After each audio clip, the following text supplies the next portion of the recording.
Okay, let's just keep right on going with F. And um, I should point out that when you're doing these analyses, this happens a lot where you do analysis, you might go all the way in F, and then you say, okay, wait, I missed the train derailed at some point, and then you walk backwards and find where the modulation actually happened. That's true in pivot chords, especially, where you might say, okay, we're analyzing. Well, here's a better example. We're analyzing in D, blah, blah, blah, and then weird stuff is in D here. And so you step backwards and say, oh, this was a pivot chord and now we're in A. So it's very common for you to go too far in one key and then start walking backwards to find it. So let's just do that. What is this chord in F? Let's figure out what it is. So we have an A, an E, another E, and a C sharp. So A, C sharp, E. So we have an A major chord. That would be, this is going to be out of key. So let's put it in parentheses. This is going to be a major 3 chord. Okay? Now 3 in F, 3 in a major key is minor, right? But this is a major chord. That C sharp got it major. So weird. Let's do one more chord. So we have F, A, E, D. So if we put that into a triad, we'd have D, F, A. Don't know quite what to do with that E. We might have to call that D, or that E, a passing or a suspension from this E, because then it resolves down to a D here. So that's probably a suspension. So let's call this DFA. So it's a D minor, which would be in the key of F, 6. And that actually is in key.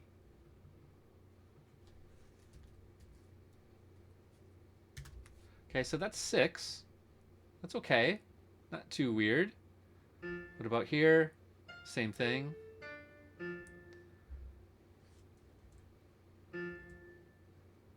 Different inversion, but still a 6. We get here, we have D, A, E, D. We have that E again on a suspension again. Well, this time it's not a suspension. But probably a passing tone. So let's call this still D. And here A, C sharp, E, A. So that is this major 3 again.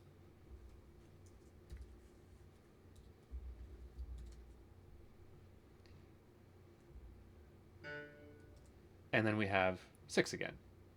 D. Okay, so what went wrong here? There's 2 things we can tell that are wrong down here. One is that we have these 2 chords that are out of key. Another is that we have all of these 6s and we end on a 6, and that 6 does not feel like a 6. That 6 feels like a tonic right there, right? Let's hear it.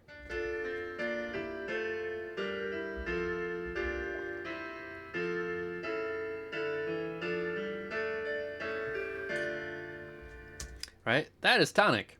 So at some point, we shifted keys. So what is this 6? This is a D. Okay, so let's figure out where we switch to D, and it's probably right here. Right where we started seeing that those C sharps pop up. So what is this chord in the key of D? It is 5. So now, if we called this D, we'd have 5. We'd have 1.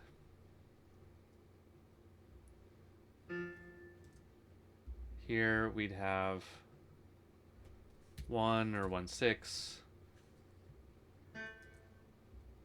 Here, if we really dug down to it, what we could have here is a cadential 6/4. So we'd have a 5, 6, 4, 5, 3, cadential 6, 4 right there to a 1. Do we need to review cadential 6, 4s? I think we just talked about them. But so basically, because we have a 5 in the bass, we can call this a type of 5 chord, even though it's a 1 chord, but it's going to kind of function like a 5 chord that resolves as a 6, 4 to a 5, 3. So the notes from the tonic chord resolve down to the actual 5 chord, which is the 5, 5, 3, and then resolve to a 1. That's our cadential 6, 4. We talked about it a couple classes ago. So, is there a pivot chord? No, there's not. We just jump right into it, right? So if we were analyzing this, we don't really even need to use the multiple lanes of analysis. We could just do this. We could just get rid of all of this and say, you know what?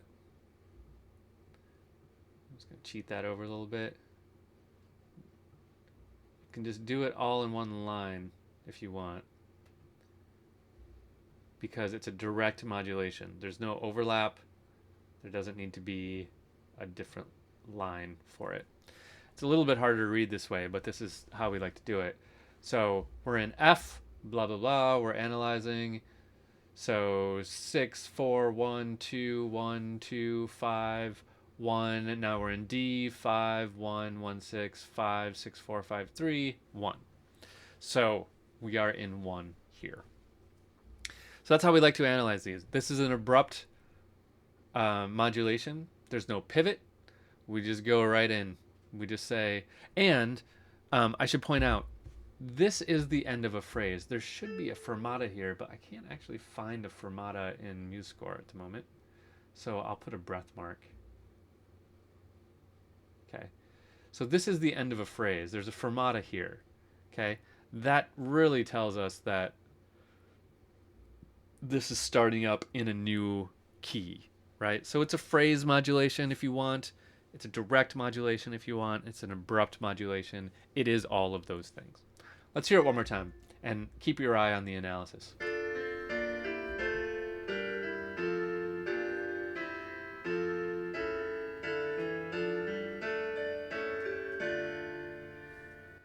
right, so there you go. Direct modulation in Bach.